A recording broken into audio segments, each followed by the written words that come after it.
အခုတွေးမြင်နေရတဲ့ CCTV မှတ်တမ်းကတော့ထိုင်းရောက်မြန်မာလူငယ်တယောက်ကိုရှမ်းလူမျိုးလူမိုက်တစ်ဖွဲ့မှစိုက်ကယ်နဲ့လိုက်လာပြီးဓာတ်နဲ့ဝိုင်ခုတ်ခဲ့တဲ့ CCTV မှတ်တမ်းပဲဖြစ်ပါတယ် แก๊งไทยใหญ่ถือมีดไล่ฟันหนุ่มคน ဖြစ်စဉ်ကတော့9လပိုင်း9ရက်နေ့ကထိုင်းသတင်းတွေမှာဖော်ပြလာတဲ့ထိုင်းနိုင်ငံဘန်ကောက်မြို့တင်းတဲရက်ကွက်45လမ်းမှာရှိတဲ့ဝတ်တာ6ကျော်ရောင်းတဲ့ဆိုင်တစ်ဆိုင်မှာပြီးခဲ့တဲ့2ရက်နေ့ည3နာရီခွဲအချိန်လောက်ကနိုင်သက်ဆိုတဲ့မြန်မာလူငယ်ကိုမြန်မာနိုင်ငံသားရှမ်းလူမျိုးလူမိုက်တစ်ဖွဲ့မှဆိုင်ကယ်နဲ့လိုက်လာပြီးဓာတ်နဲ့ဝိုင်ခုတ်ခဲ့တာဖြစ်ပါတယ်။နောက်ပြီးအခင်းဖြစ်တဲ့အချိန်ကို CCTV ထဲမှာတွေ့ရတာကဒဏ်ရာရရှိခဲ့တဲ့နိုင်သက်ဆိုတဲ့မြန်မာလူငယ်ဟာလမ်းထဲမှာတရက်ခန့်နေရဲ့ထိုးကျိတ်တာကိုခံရလို့ထွက်ပြေးလာရင်ပြေးမလွတ်တော့တာကြောင့်အော်ဟေးအကူညီတောင်းကလမ်းဘေးမှာရှိတဲ့ဝတ်တာ6ကျော်ရောင်းတဲ့ဆိုင်တစ်ဆိုင်ထဲကိုပြေးဝင်ခဲ့တာဖြစ်ပါတယ်။နောက်ပြီးသူဟာလူမိုက်အဖွဲ့ကိုသူ့ကိုအန်ဒီရမပြုတ်ဖို့အတွက်ရှစ်ခိုတောင်းပန်ခဲ့ပေမဲ့လူမိုက်အဖွဲ့ဟာသူ့ရဲ့တောင်းပန်မှုကိုလက်မခံပဲကျိန်မောင်ကဆိုင်ထဲကိုလိုက်ဝင်ပြီးနိုင်သက်ဆိုတဲ့လူငယ်ကိုဓာတ်နဲ့ခုတ်ခဲ့ပါတယ်။ကံကောင်းစွာနဲ့ပဲနိုင်သက်ဆိုတဲ့မြန်မာလူငယ်ဟာ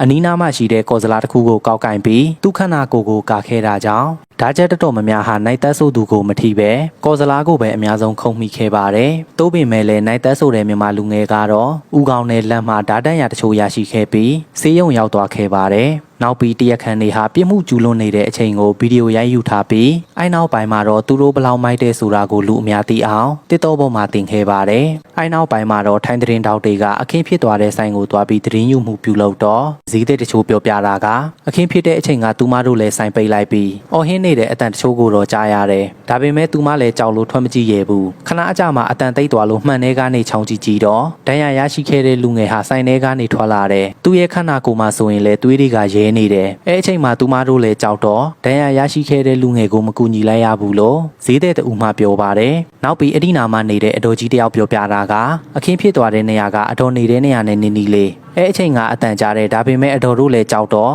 ဆင်းလာပြီးမကြည့်ရဘူးအခင်းဖြစ်ပြီးနောက်ပိုင်းမှာသိရတာကဓာတ်နဲ့အခုတ်ခံခဲ့ရတဲ့လူငယ်ဟာမြန်မာလူငယ်ဖြစ်တယ်လို့ထိုင်းလူမျိုးအတော်ကြီးတူမှပြောပါတယ်နောက်ပြီးပြည်စီပို့သမားတယောက်ထိုင်းသတင်းတောက်တွေကိုလာပြီးပြောပြတာကအဲ့ဒီလူမိုင်းအဖွဲ့ဟာရှမ်းလူမျိုးတွေဖြစ်ပြီးဒီနာလေးကဟောနလီကာနာမှာအုပ်စုဖွဲ့ကြတယ်တခါတလေဆိုရက်ကွက်ထဲကလူတွေနဲ့ရန်ဖြစ်လေးရှိပြီးဒီမတိုင်ခင်အရင်မှာလဲကျွန်တော်ညီဝမ်ခွဲကိုဝမ်းရိုက်ခဲ့ကြတယ်အဲ့တုန်းကတော့ကျွန်တော်သူတို့ကိုပြောလိုက်သေးတယ်ဒါထိုင်းနိုင်ငံမင်းတို့နေတဲ့နိုင်ငံမဟုတ်ဘူးမင်းတို့လှုပ်ချင်းတလို့လှုပ်လို့မရဘူးလို့ပြောလိုက်သေးတယ်လို့ပြည်စီပို့သမားထိုင်းလူမျိုးမှာသတင်းတောက်တွေကိုပြောပြပါတယ်လက်ရှိမှာတော့ထိုင်းရဲတပ်ဖွဲ့ကတရက်ခန့်တွေကိုဖမ်းဆီးဖို့အတွက်လိုက်လံရှာဖွေမှုတွေပြုလုပ်နေပြီးထိုင်းသတင်းမှာပြောတာကတော့ရှမ်းလူမျိုးလူမိုက်အဖွဲ့ရဲ့ဓာတ်နဲ့ခုတ်တာကိုခံခဲ့ရတဲ့နိုင်သက်ဆိုတဲ့မြန်မာလူငယ်ဟာဆိုရင်လည်းလူမိုက်ဖြစ်ပြီးသူ့မှလည်းအဖွဲ့ရှိတယ်ဒီမတိုင်ခင်အရင်မှာရှမ်းလူမျိုးလူမိုက်အဖွဲ့နဲ့သူတို့အဖွဲ့ဟာပြဿနာဖြစ်ခဲ့ကြပြီးမကျေနပ်တာကြောင့်ရှမ်းလူမျိုးလူမိုက်အဖွဲ့ကသူ့ကိုလမ်းမတယောက်တည်းတွေ့တဲ့အချိန်မှာအခုလိုဝိုင်းပြီးဆုံးမခဲ့ကြတာဖြစ်တယ်လို့ထိုင်းသတင်းမှာပြောပါတယ်လက်ရှိမှာတော့ထိုင်းရဲတပ်ဖွဲ့နဲ့အတူမြန်မာနိုင်ငံသားတွေကိုလိုက်လံနှိမ်နင်းနေတဲ့နှခမ်းမွေးအဖွဲ့ကပါဘန်ကောက်မြို့တင်တဲ့ရက်ကွက်မှာရှိတဲ့မြန်မာနိုင်ငံသားလူမိုက်အဖွဲ့နဲ့တခြားလူမိုက်အဖွဲ့တွေကိုအမြန်ဆုံးဖမ်းဆီးနိုင်အောင်ပူးပေါင်းဆောင်ရွက်နေတယ်လို့သိရပါတယ်